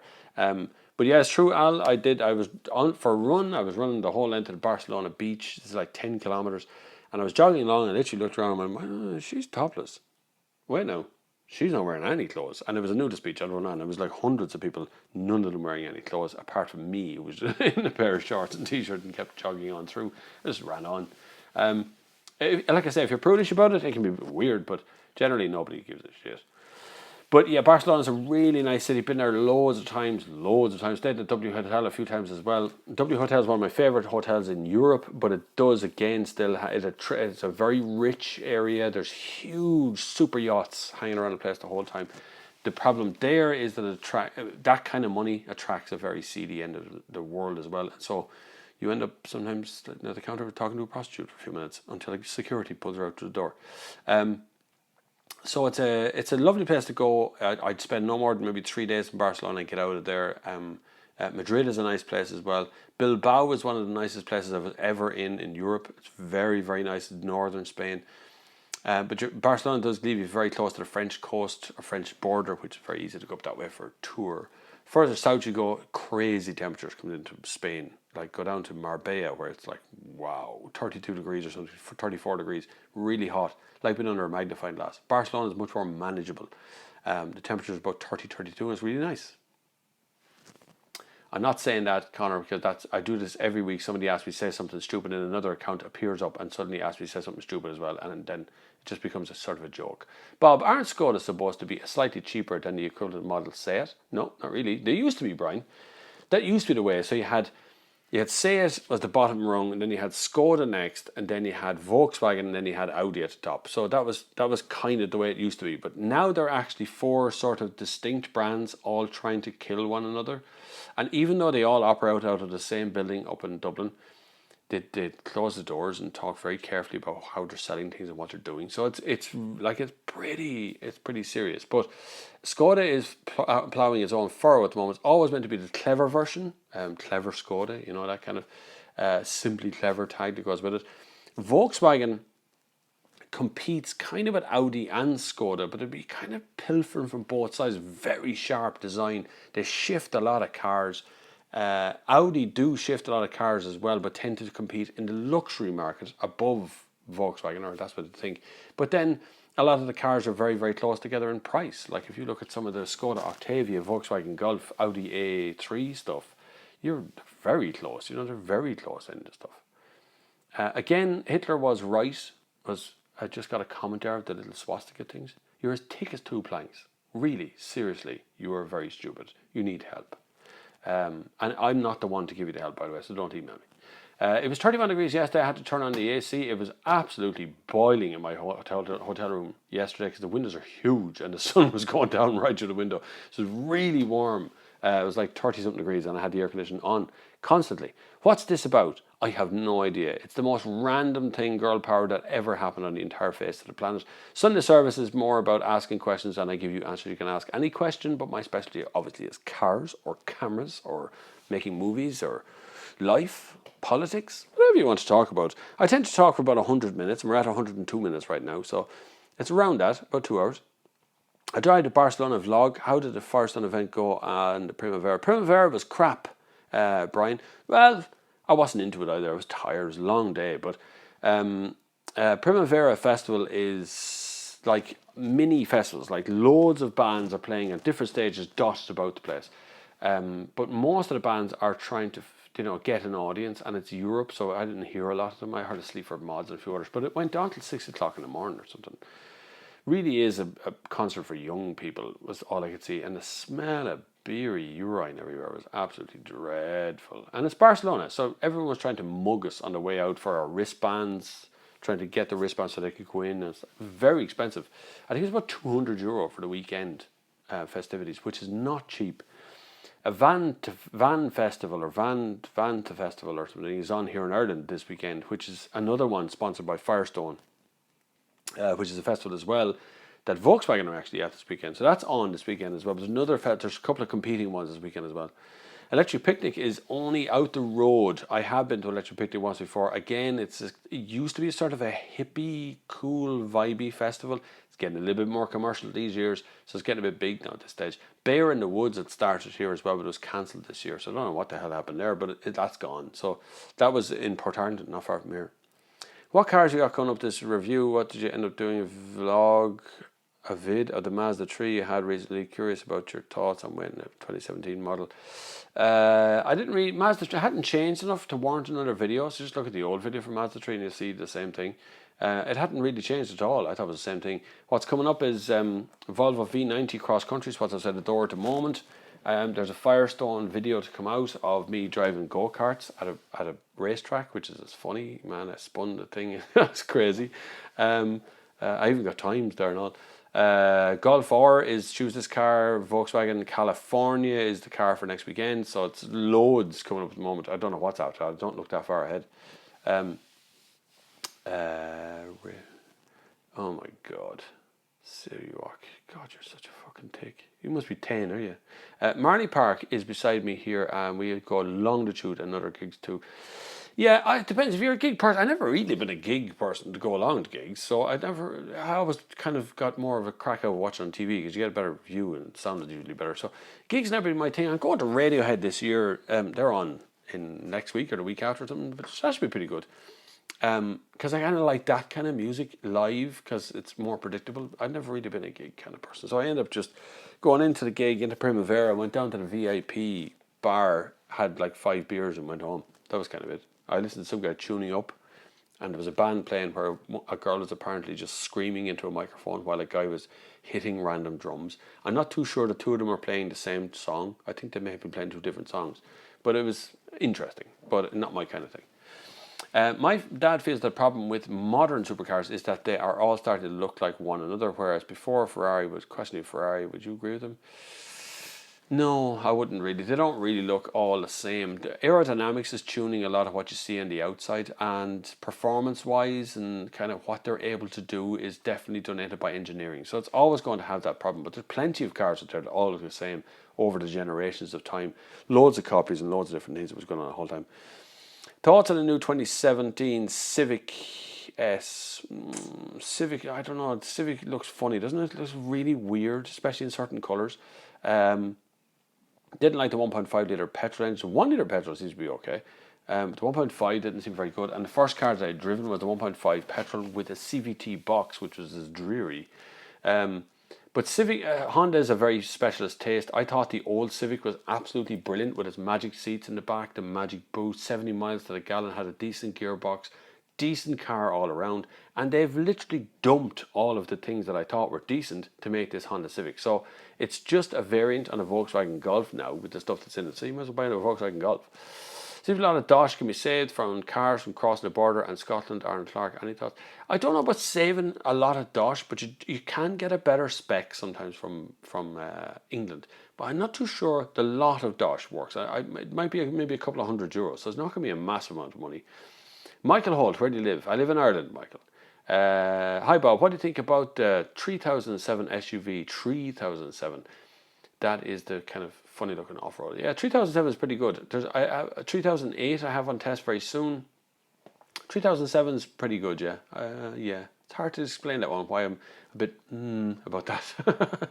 Hi Bob, will we see the end of manual gearbox in the future because all electric and hybrid models, are all as well? Actually, a lot of the hybrids and electrics are not gearboxed at all. It literally is a drive shaft that turns one way to go forward and just turns faster to go faster and then turns the other way to go backwards.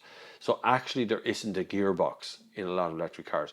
Some of the hybrid ones have CVT gearboxes because they're really, really, really light. But they are still an auto box. There is a manual, what's called a robotized gearbox, which is actually a manual box that has a robot that changes gears for you. I know that sounds like a robot. You're thinking about C-3PO or something, but I'm talking about a robotized box. They make you seasick. Citroen made one recently, which made me seasick. It felt seasick. It changed gears the whole time. I don't know if we're going to see the end of manuals, but certainly people are getting lazier and automatic gearboxes are more dependable and more predictable. So yeah, there is that way. The music on your videos is way cool. Thanks, Brian. It is. I do spend a lot of time making music, choosing the music for it, which is quite nice. I do spend a lot of time listening to music, which is always nice. I'll be making a music video very shortly with a fella in Galway who got in touch with me. He's a musician. He has written an EP, and the music is actually pretty good. I got a lot of offers recently to make music videos for guys. The guys asking me to come and do it. But if I don't like the song, I'm not making the video. And I know it doesn't matter what the budget is. I know it's terrible, but I won't do a good job if I don't like the song. So what's the point? I can't do it. I have to kind of get into the vibe of the song. And if I get into the vibe of the song, I do. And a lot of that, the reason why I'm getting asked to make that sort of thing now is because the way I cut the videos to the tunes on YouTube. So that's kind of nice. Seen a few Toyota Juke things around here. There's a Nissan Juke. I don't know what the Toyota one. Toyota CHR is the kind of Nissan Juke version. They don't look too bad. Still wondering, buy one, not a fan of SUV things. I love the Toyota CRH, whatever the hell the name of it is. I still don't remember that one. Nissan Juke, I don't like the look of it. It's too small in the back seat as well, so I tend to stay away from that one. But I do certainly like the Toyota CHRs. Is there such thing as a Peugeot 3007? Only 1007. That's what I'm thinking as well. I'm trying to remember the Peugeot 3007. It's 3008. I don't think it's a 3007. There's a 1007, 1007, 2007, 3007. I don't think there's a 3007. I feel there isn't. The 1007 is a piece of crap, but it was funny though. Funny car. It was the one with the slidey doors inside. It was rubbish.